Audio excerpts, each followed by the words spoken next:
نحمد نصلی علی رسول الکریم اما بعد فاعوذ باللہ من الشیطان الرجیم بسم اللہ الرحمن الرحیم۔ انشاءاللہ آج ہم صحیح بخاری میں کتاب الوضو شروع کر رہے ہیں۔ اس سے پہلے ہم نے کتاب الوحی کی، اس کے بعد کتاب الایمان اور کتاب العلم۔ اب امام بخاری نے کتاب الوضو کو رکھا ہے اپنی کتاب میں۔ قرآن میں جس طرح اللہ سبحانہ تعالیٰ نے آیتوں میں جوڑ کے رکھا ہے اور ایک مقصد ہے اس کا، تو اسی طرح امام بخاری نے اس مقصد کو مد نظر رکھا ہے کہ جب انسان کے وحی کی پر ایمان آ جاتا ہے، انسان کے دل میں ایمان داخل ہوتا ہے، تو وہ امام بخاری نے ایمان کے سارے مسائل بتائے اور ایمان کی تفصیلات بتائی۔ اس کے بعد پھر علم جو ہے وہ انسان کو ضروری ہے، کوئی بھی کسی بھی عمل کے لیے صحیح طرح سے عمل کرنے کے لیے علم کی ضرورت ہے۔ تو علم کی کتاب العلم میں انہوں نے علم کی وضاحت فرمائی اور علم کی فضیلت اور ضرورت بتائی۔ اب چونکہ اسلام میں نماز جو ایمان کے فوراً بعد انسان پر نماز فرض ہوتی ہے، تو نماز جو ہے اس میں چونکہ وضو نماز کی شرط ہے، اس لیے وضو سے اسٹارٹ کیا ہے۔ وضو کی کتاب امام بخاری نے ذکر فرمائی ہے۔ اور کتاب جیسے پہلے بھی ہم نے جانا کہ جب کسی بھی بڑے مضمون کی احادیث کو ایک جگہ جمع کر کے امام بخاری نے کتاب کا نام دیا ہے کہ کتاب الایمان، کتاب العلم، کتاب الوضو، اب آگے کتاب الصلاۃ وغیرہ آئیں گے۔ تو اس کتاب کے اندر پھر اس مضمون کو اچھی طرح سے سمجھاتے ہیں امام بخاری، ہر طرح سے احادیث لاتے ہیں اور تمام دلائل کو پیش کرتے ہیں۔ تو اب انشاءاللہ ہم پڑھتے ہیں اس کو۔ وضو کا کتاب الوضو، وضو کا بیان، وضو کے بیان کی کتاب۔ تو وضو کا مطلب کیا ہے؟ لغوی طور پر وضو کا مطلب جو ہے وہ صفائی، ستھرائی، روشنی حاصل کرنا، یہ ہے، ٹھیک ہے۔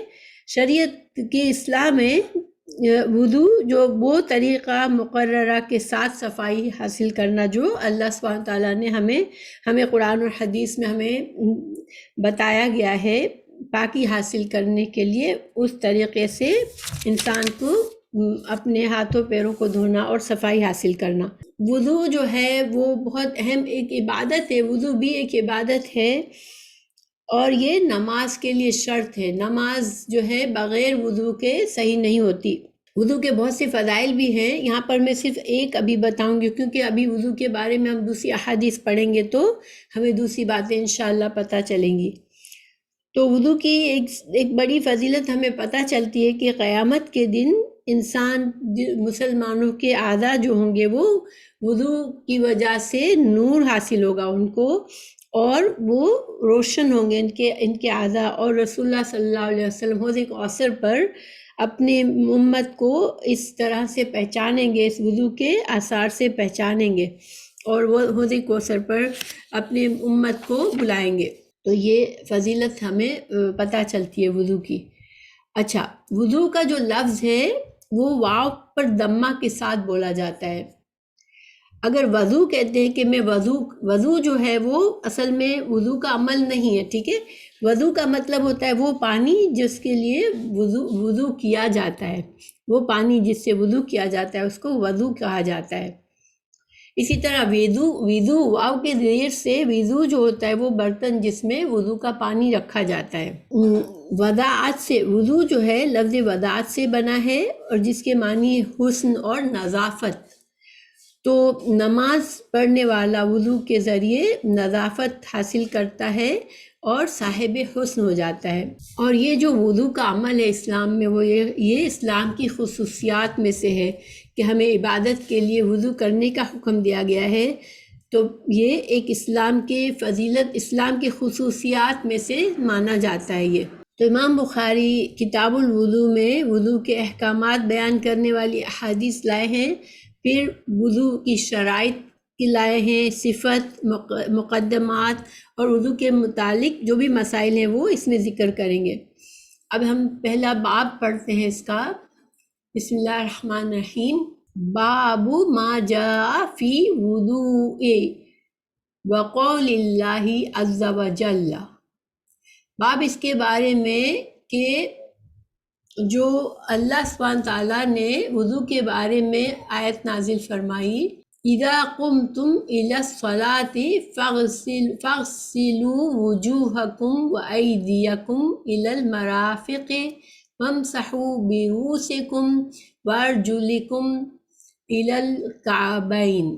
یہ سورہ مائدہ کی آیت نمبر 66 ہے۔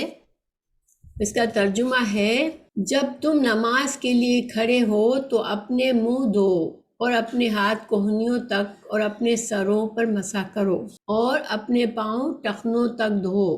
امام بخاری نے کہا، قال ابو عبداللہ وبین النبی صلی اللہ علیہ وسلم ان فرد الوضوء مرتن وتودع ایضا مرتین وثلاثا ولم يزد على ثلاث وكره أهل العلم الإسراف فيه وأن يجاوزوا فعل النبي صلی اللہ علیہ وسلم۔ تو امام بخاری نے کہا کہ حضرت صلی اللہ علیہ وسلم نے بیان کر دیا ہے، حدیثوں میں بیان کر دیا ہے کہ وضو میں ایک ایک بار اعضاء کا دھونا فرض ہے، ٹھیک ہے، اور آپ نے 2 بار بھی وضو میں دھویا ہے اور 3 بار بھی وضو کے اعضاء دھوئے ہیں۔ اور عالموں نے وضو میں اسراف یعنی کہ ناحق پانی بہانا اور حضرت صلی اللہ علیہ وسلم نے جتنا کیا اس سے زیادہ بڑھ جانا برا سمجھا ہے۔ اس کا کیا مطلب ہے کہ ویسے رسول اللہ صلی اللہ علیہ وسلم سے تینوں طرح سے وضو کرنا ثابت ہے، ایک مرتبہ کرنا فرض ہے، اچھی طرح سے وضو کے اعضاء کو دھونا جیسے کہ اس قرآن کی آیت میں ہے، مگر آپ صلی اللہ علیہ وسلم کے عمل سے 2 بار دھونا بھی ثابت ہے اور 3 بار دھونا بھی ثابت ہے۔ اور علماء نے کہا کہ 3 بار سے زیادہ جو ہے دھونا، چونکہ آپ صلی اللہ علیہ وسلم کا عمل نہیں تھا 3 بار سے زیادہ دھونا، اس لیے اگر کوئی انسان اس سے زیادہ کرے تو وہ اسراف کر رہا ہے، اور ناحق پانی بھی اگر وہ بہاتا ہے، بہت سارا پانی وضو میں ضائع کر دیتا ہے تو وہ بھی اسراف ہے۔ اور رسول اللہ صلی اللہ علیہ وسلم نے جتنا کہا اس سے بڑھ جانا کہ میں اس سے بھی زیادہ اچھا وضو کروں، تو یہ اس کو علماء نے ناپسند کیا ہے، کیونکہ ہمارے لیے رسول اللہ صلی اللہ علیہ وسلم کی ذات ایک نمونہ ہے۔ اب امام بخاری نے اس آیت سے اپنے شروع کیا اپنی کتاب الوضو کا، تو ایک طرح سے ہمیں یہ بتا رہے ہیں کہ اب کتاب الوضو میں جو بھی احادیث آئیں گی وہ ایک طرح سے اس قرآن کی اس آیت کی تشریح ہوگی، ٹھیک ہے، اس آیت کی مزید وضاحت کریں گی جو بھی احادیث آئندہ آئے گی، تو اس لیے اس کو شروع میں لائے ہیں۔ اچھا، اس آیت میں دیکھیں، اگر ہم اس آیت پر غور کریں، اللہ سبحانہ تعالیٰ نے حکم دیا کہ جب تم نماز کے لیے کھڑے ہو تو اپنے منہ دھو، یعنی کہ ایسا لگتا ہے اس آیت کے ترجمے سے کہ جب کبھی تم نماز کے لیے کھڑے ہو، یعنی نماز جو ہے وہ ہر نماز میں وضو کرنا لازم اور فرض لگتا ہے اس آیت کے ترجمے سے، ٹھیک ہے، کیونکہ اذا قمتم الی الصلاۃ فاغسلوا جو ہے وہ امر کا صیغہ ہے۔ امر کا صیغہ جب حدیث میں اور قرآن میں مطلق طور پر آتا ہے، یعنی کوئی اور چیز ساتھ میں، کوئی کنڈیشن، کوئی شرط، کوئی اشارہ نہیں ہوتا، صرف امر کا صیغہ سے کوئی کام کہا جاتا ہے تو وہ فرض ہوتا ہے، ٹھیک ہے۔ تو گویا کہ یہاں پر چونکہ ایک عام طریقے سے اللہ سبحانہ تعالیٰ نے بتایا کہ جب نماز پڑھو تو وضو کرو، تو اب اس یہ وجہ سے علماء نے، جو علماء سلف تھے، جو شروع کے علماء تھے، جو امام بخاری سے پہلے کے علماء تھے یا ان کے زمانے کے علماء تھے، انہوں نے پھر اس میں اختلاف رائے کیا اس آیت کے ترجمے۔ انہوں نے کہا کہ ہر نماز کے لیے وضو کرنا فرض ہے، ٹھیک ہے، ہر نماز میں نیا وضو کرنا فرض ہے، مگر کچھ نے کہا کہ نہیں، اگر وضو سے ہیں اور ایک نماز کے بعد دوسری نماز کے دوران وضو نہیں ٹوٹی تو پھر ہم جو ہے اسی وضو سے نماز پڑھ سکتے ہیں۔ اور یہ رائے رکھنے کی ایک اور بھی وجہ ہے، ایک حدیث موجود ہے صحیح مسلم میں حضرت بریدہ رضی اللہ عنہ سے کہ آپ صلی اللہ علیہ وسلم ہر نماز کے لیے وضو فرماتے تھے، پھر فتح مکہ کے دن ایک ہی وضو میں کئی نمازیں ادا کی۔ اس پر حضرت عمر رضی اللہ عنہ نے کہا کہ یا رسول اللہ آپ نے آج ایسا عمل صلی اللہ علیہ وسلم آپ نے آج ایسا عمل فعل کیا ہے جو پہلے نہیں کیا. تو رسول اللہ صلی اللہ علیہ وسلم نے فرمایا کہ میں نے آمدن ایسا کیا ہے، یعنی کہ رسول اللہ صلی اللہ علیہ وسلم نے فتح مکہ والے دن جب ایک ہی وضو میں کئی نمازیں پڑھی تو یہ آپ صلی اللہ علیہ وسلم نے فرمایا کہ میں نے خاص طور سے یہ عمل کیا ہے تاکہ امت کے لیے جواز پیدا ہو جائے کہ ایک ہی اگر جب تک وضو نہیں ٹوٹا تو دوسری نماز کے لیے وضو فرض نہیں ہے. تو پھر خلاصہ کیا ہوا ان چیزوں کا کہ جو پہلی جب وضو نہیں ہے اس وقت وضو کرنا فرض ہے، ٹھیک ہے، لیکن اگر وضو نہیں ٹوٹا تو دوسری نماز میں نیا وضو کرنا مستحب ہے، فرض نہیں ہے، ٹھیک ہے. اگر انسان چاہے تو کر لے تو انشاءاللہ وہ اس کے لیے اجر و ثواب کا ذریعہ ہوگا. ہر نماز میں فریش وضو کرنا یہ اچھی عادت ہے، اس سے تازگی آ جاتی ہے، لیکن یہ فرض نہیں ہے، ٹھیک ہے، یہ مستحب ہے. اب تھوڑا سا چونکہ فرض اور مستحب کی بات ہوئی تو میں آپ لوگوں کو تھوڑا بتا دوں کہ قرآن میں جب بھی اور قرآن میں اور حدیث میں امر کا صیغہ جیسے کہ میں نے بتایا، امر کیا ہوتا ہے؟ حکم ہوتا ہے، ٹھیک ہے. فاغسلوا، اقیموا، ٹھیک ہے، یہ سارے کیا ہے؟ یہ حکم ہے. تو جب امر کا صیغہ آ جاتا ہے تو یہ ایک حکم ہوتا ہے جو کہ اللہ سبحانہ تعالیٰ فرض کرے تم پر کہ تم یہ کام کرو، لیکن امر ہی کے صیغے سے مستحب اور مندوب کے حکم بھی دیے جاتے ہیں. تو پھر ہمیں فرق کیسے پتہ چلتا ہے؟ تو اس کی کئی طریقے ہوتے ہیں جو علماء ان پر غور و فکر کر کے نکالتے ہیں، لیکن ایک سادہ سی بات یہ ہے کہ جب کوئی ایسا قرینہ یا ایسا اشارہ ہو کہ حکم کا امر کا صیغہ کے ساتھ کوئی ایسا اشارہ ہے، کوئی قرینہ ہے اس آیت میں یا پھر کسی حدیث میں قرآن کے حکم کو عام حکم کو پر کوئی تخصیص کی گئی ہے تو پھر وہ فرض نہیں بلکہ یا تو مستحب ہوتا ہے یا مندوب ہوتا ہے. مستحب عمل کیا ہوتا ہے؟ دیکھیے فرض عمل وہ ہوتا ہے جس پر اگر انسان کرتا ہے تو اجر و ثواب ہے لیکن نہ کرنے پر گناہ ہے، ٹھیک ہے. لیکن جو مستحب عمل ہے وہ ایسا عمل ہے کہ جس کے کرنے پر تو اجر و ثواب ہے مگر اس کو چھوڑنے پر گناہ نہیں ہے، ٹھیک ہے.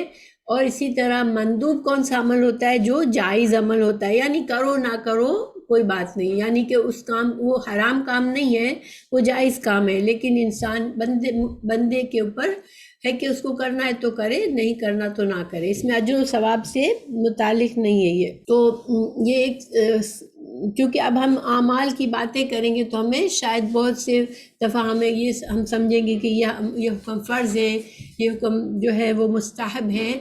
تو اس حدیث میں جب پہلی نماز جب وضو نہیں ہے انسان نماز پڑھنے لگتا ہے تو وضو کرنا فرض ہے، اور فاغسلوا کا صیغہ جو ہے وہ امر وجوب کے لیے. لیکن جب وہ بعد میں نماز پڑھتا ہے اور وضو نہیں ٹوٹا اس کی دوسری تیسری نماز میں اور تو وہ پڑھ سکتا ہے اور اس میں چاہے تو وضو کر لے اور وہ وضو اس کا مستحب عمل ہوگا. اس کے باب کی ہیڈنگ تھی ابھی تک، ٹھیک ہے. یہ جو ہے حدیث نہیں تھی، یہ صرف باب کا عنوان تھا. تو باب کے عنوان میں امام بخاری نے دو چیزیں ہمیں بتا دی. ایک تو یہ کہ یہ قرآن میں کہاں حکم ہے اس کا، اور دوسری یہ بات بتائی کہ آپ صلی اللہ علیہ وسلم نے جو ہے کتنی دفعہ وضو کے اعضاء کو دھویا تھا. تو یہ دو باتیں بتائی. اب جو ہے حدیث شروع ہوگی اگلی، ٹھیک ہے. اب اگلا باب ہے باب لا تقبل صلاۃ بغیر طہور. باب نہیں قبول ہوتی نماز بغیر طہارت کے، یعنی بغیر وضو کے نماز قبول نہیں ہوتی. اچھا، یہ جو باب کی ہیڈنگ ہے یہ بذات خود ایک حدیث کا ٹکڑا ہے، ٹھیک ہے. لیکن امام بخاری نے یہ حدیث ترمذی میں موجود ہے، صحیح حدیث ہے، لیکن امام بخاری اپنی کتاب میں اس کو صرف معلق لائے ہیں. اور معلق کیا ہوتی ہے؟ وہ حدیث ہوتی ہے جو کہ جس کی کوئی سند کو ذکر نہیں کرتے امام بخاری، تو اس کو صرف اس مقصد کے لیے لاتے ہیں کہ ہمیں باب کے عنوان سے پتہ چلے کہ امام بخاری نے اس حدیث سے کیا مسئلہ نکالا ہے، ٹھیک ہے؟ تو اس کی جو حدیث ہے ترمذی میں وہ ہے نماز بغیر طہارت کے قبول نہیں ہوتی اور چوری کے مال سے صدقہ قبول نہیں ہوتا، یہ صحیح حدیث ہے۔ اچھا، ایک مشکل یہ آتی ہے کہ بعض لوگ اس طرح کی جو معلق لائے ہوتے ہیں امام بخاری، ان حدیث کو ذکر کر کے کہتے ہیں کہ یہ حدیث بخاری میں ہے، ٹھیک ہے؟ مگر ہم یہ نہیں کہہ سکتے۔ کیوں نہیں کہہ سکتے؟ کیونکہ امام بخاری نے اس کو اپنی کتاب میں سند کے ساتھ نہیں لکھا، اس لیے ہم اس حدیث کا حوالہ امام بخاری کی کتاب سے نہیں دے سکتے، ٹھیک ہے؟ ہم صرف انہی احادیث کا حوالہ امام بخاری کی کتاب سے دے سکتے ہیں جن کو باقاعدہ وہ سند کے ساتھ لاتے ہیں۔ اب ہم حدیث پڑھتے ہیں انشاءاللہ۔ حدثنا اسحاق بن ابراہیم الحنظلی قال اخبرنا عبد الرزاق قال اخبرنا معمر عن حمام بن منبت انه سمع ابا هريرة يقول قال رسول الله صلی اللہ علیہ وسلم لا تقبل صلاة من احدث حتى يتودع۔ قال رجل من حضر موت ما حدث یا ابا ہریرہ؟ قال فساء او درات۔ اچھا، ہم سے اسحاق بن ابراہیم حنظلی نے بیان کیا، کہا ہم کو عبد الرزاق نے خبر دی، کہا ہم کو معمر نے خبر دی، انہوں نے حمام بن منبہ سے، انہوں نے ابو ہریرہ سے سنا۔ آج صلی اللہ علیہ وسلم فرماتے تھے جس شخص کو حدث ہوا اس کی نماز قبول نہیں ہوتی جب تک وضو نہ کرے۔ ایک شخص نے جو حضر موت کا رہنے والا تھا پوچھا ابو ہریرہ حدث کسے کہتے ہیں؟ انہوں نے کہا فسکی یا پاد، یعنی کہ جو انسان کے جسم سے، انسان کے پیچھے سے جو ہوا خارج ہوتی ہے، چاہے وہ آواز کے ساتھ ہو چاہے وہ بے آواز ہو۔ اور یہ جو قول ہے یہ حضرت ابو ہریرہ نے اپنے شاگرد کو سمجھانے کے لیے کیا ہے۔ حدیث کہاں ختم ہوتی ہے؟ کہ جب تک وضو نہ کرے، ٹھیک ہے؟ اچھا، تو اب اس حدیث کے کیا مسائل ثابت ہوتے ہیں؟ تو دیکھیں، پہلی بات یہ کہ اس حدیث سے ہمیں یہ پتہ چلتا ہے کہ اگر ایون نماز کے دوران بھی انسان کے جسم سے ہوا خارج ہوتی ہے تو وضو ٹوٹ جاتا ہے، اور جیسے ہی وضو ٹوٹتا ہے تو نماز نہیں ہوتی۔ اس کا مطلب ہے کہ پھر انسان کو نئے سرے سے وضو کر کے پوری نماز کرنی ہوتی ہے، کیونکہ ہم یہ نہیں سوچ سکتے کہ اچھا میں نے آدھی نماز پڑھ لی ہے، آدھی وضو کے بعد پوری کر لوں، پھر دوبارہ سے وضو کر کے دوبارہ نماز پڑھنی ہوتی ہے۔ لیکن سوال یہ پیدا ہوتا ہے کہ وضو کے ٹوٹنے کے اور بھی اسباب ہے، تو یہاں پر صرف 2 ہی کیوں بیان کیے ہیں؟ کیونکہ وضو جو ہے وہ انسان گہری نیند سو جاتا ہے، یا شرمگاہ کو چھوتا ہے، یا شہوت کے ساتھ شوہر اور بیوی ایک دوسرے سے لمس کرتے ہیں، یا پھر قضائے حاجت کے لیے انسان جاتا ہے، تو ان ساری چیزوں سے اور بھی کچھ چیزوں سے وضو ٹوٹتا ہے۔ تو پھر یہاں پر صرف 2 باتوں کا کیوں ذکر کیا ہے؟ تو اس پر علماء نے کیا کہا کہ جب رسول اللہ صلی اللہ علیہ وسلم سے سوال کیا گیا تو وہ آپ صلی اللہ علیہ وسلم مسجد میں تھے، تو گویا مسجد میں عام طور پر انسان جاتا ہے جب تو وضو کی حالت میں ہوتا ہے، نماز کے لیے ہوتا ہے، تو اس وقت یہ جو باقی کے اسباب کے ہونے کے بہت کم چانسز ہوتے ہیں کہ انسان کا وضو کسی اور وجہ سے ٹوٹے۔ ہاں، یہ جو ہے ہوا خارج ہونے والا سبب جو ہے وہ کبھی بھی ہو سکتا ہے، اس لیے صرف اس بات کو سمجھایا رسول اللہ صلی اللہ علیہ وسلم نے۔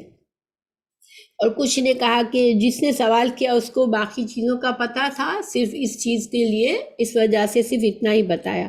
لیکن مسئلہ یہ ہے کہ اس کے علاوہ بھی بہت سے وجوہات سے وضو ٹوٹتا ہے، اور جب وضو ٹوٹتا ہے تو پھر نماز قبول نہیں ہوتی، چاہے انسان تحیات پر پہنچا ہوا ہو، لیکن وضو ٹوٹ گیا تو اس کی نماز پھر اس کو دوبارہ پڑھنی پڑتی ہے۔ کیونکہ مسئلہ اب یہ ثابت ہوا کہ نماز کی قبولیت کے لیے وضو شرط ہے، ٹھیک ہے؟